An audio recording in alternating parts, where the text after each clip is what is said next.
Why do we not make doors in poplar? The reason we don't make doors in poplar is because poplar is a hard wood. It's great for baseboard, for trim, for casing.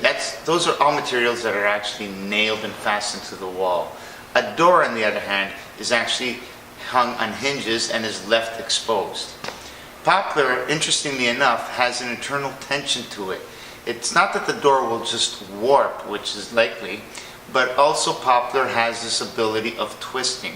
So you get a piece of wood and it actually twists like a propeller.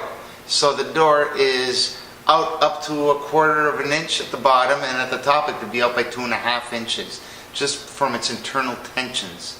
So we like to stay away from poplar. It's the most economical wood out on the market, but sometimes economics doesn't pay off. What would I use for an interior paint grade door? Well, my favorite wood is always a pine, but more so than solid pine, it would be a veneer pine. The reason being is, if you look at what's inside the veneer, this is a piece of veneer pine here.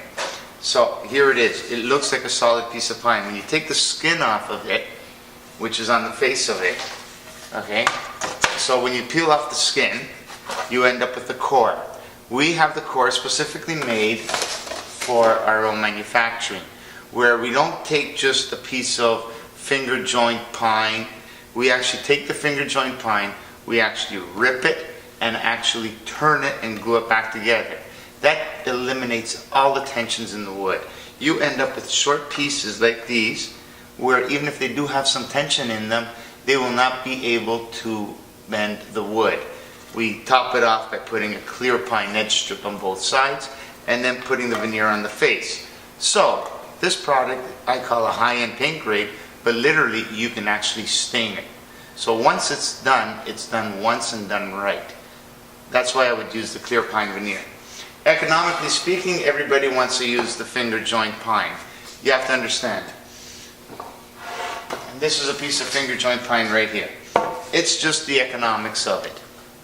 They use up all the cutoffs from making our pieces and our long lengths. We cut out the knots and then we finger joint the pieces together. So that's what makes this the most economical wood out there for painting. But you have to also know that when you're painting this, you have to use specific primers and paint, because you will get the grain feathering on you if you use a latex primer.